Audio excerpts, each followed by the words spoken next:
Gadis kecil itu hanya berniat baik, memberi pengemis sebuah pena. Namun pengemis itu malah memberinya sebuah pena. Dia sama sekali tidak menyangka, pena ini ternyata mengubah nasibnya dan ayahnya secara drastis. Gadis kecil itu suka menggambar, tapi pena untuk menggambar sudah habis tinta.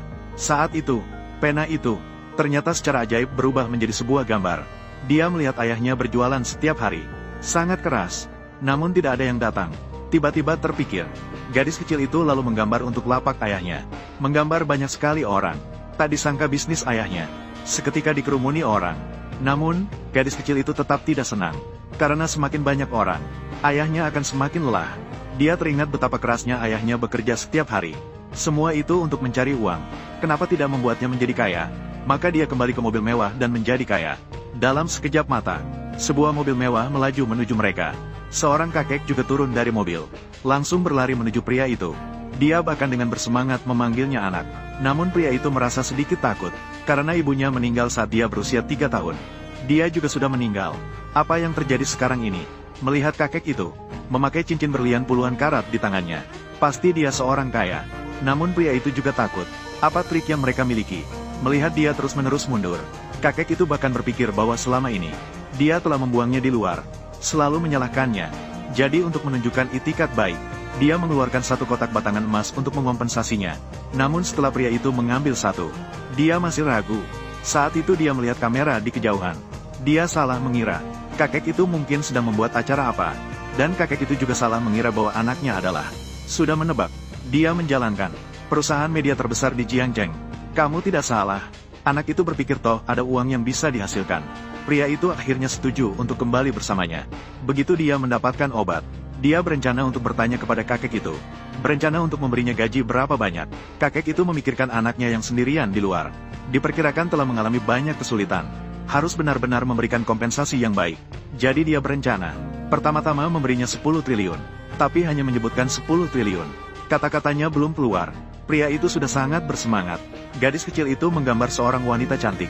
Dia juga berkata ingin mencarikan ayahnya istri yang cantik. Ketika mereka turun dari mobil, mereka benar-benar melihat seorang wanita cantik. Dan wanita cantik ini juga ditujukan untuknya. Kakek asisten juga menyerahkan perusahaan medianya kepadanya, memintanya segera menerima takdir. Ketika dia melihat perusahaan itu adalah Blue Sky Media, dia sangat bangga. Ternyata, dia sebelumnya bekerja di perusahaan ini, karena mantan pacarnya mengkhianatinya. Liang Bo, manajer umum Blue Sky Media, mengusirnya, dan membuat seluruh industri memboikotnya. Tidak ingin bertemu musuh di jalan sempit. Begitu masuk, dia langsung bertemu Liang Bo. Liang Bo melihat bahwa itu dia, dan ingin mengusirnya lagi. Tapi pria itu justru memberitahu mereka, bahwa dirinya adalah ketua dewan yang baru.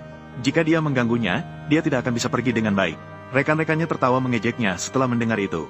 Seorang karyawan kecil yang diusir, ternyata dia adalah ketua dewan yang baru. Siapa yang akan percaya jika dia mengatakannya? Sampai asisten wanita itu datang, yang secara khusus memberitahunya bahwa dia telah dipecat. Meskipun dia seorang wanita cantik, tapi tanpa perintah dari ketua dewan. Liang Bo sama sekali tidak percaya. Dia tidak ingin siaran tiba-tiba berbunyi. Mantan Direktur Umum Blue Whale Media, Liang Bo, berbicara, menghormati tradisi. Sebuah keputusan untuk memecat Liang Bo.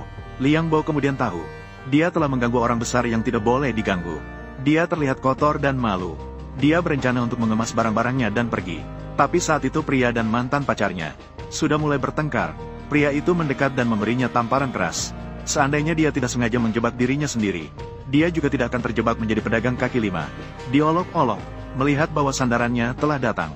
Wanita licik segera mencari Liang Bo untuk membalas dendam padanya. Namun, Liang Bo tiba-tiba terjatuh dengan suara plung. Berlutut di depan pria itu, memohon agar dia bisa memaafkan kesalahan kecil. Jangan sekali-kali memecatnya. Pria itu melihat dia mengorbankan, bahkan harga dirinya. Dia masih berpikir, Liang Bo adalah seorang aktor yang diundang oleh tim program, dan tidak bisa tidak mengagumi. Aktingnya sangat bagus.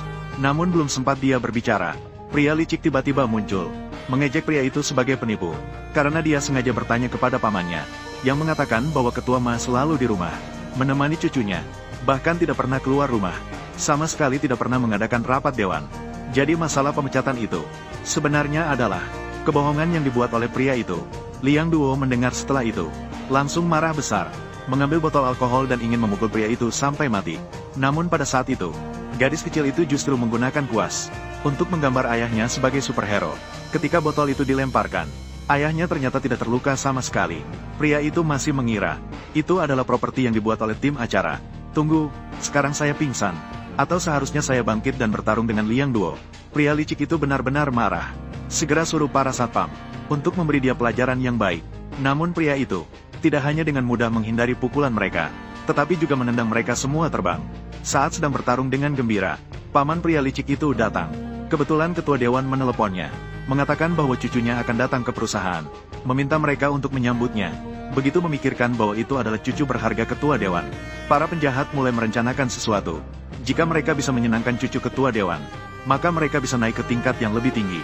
Namun, begitu gadis kecil itu masuk, "Selamat datang, Nona Kiao." Ayah, ayah, moto ketua Ma. Ternyata ini adalah ayah orang ini.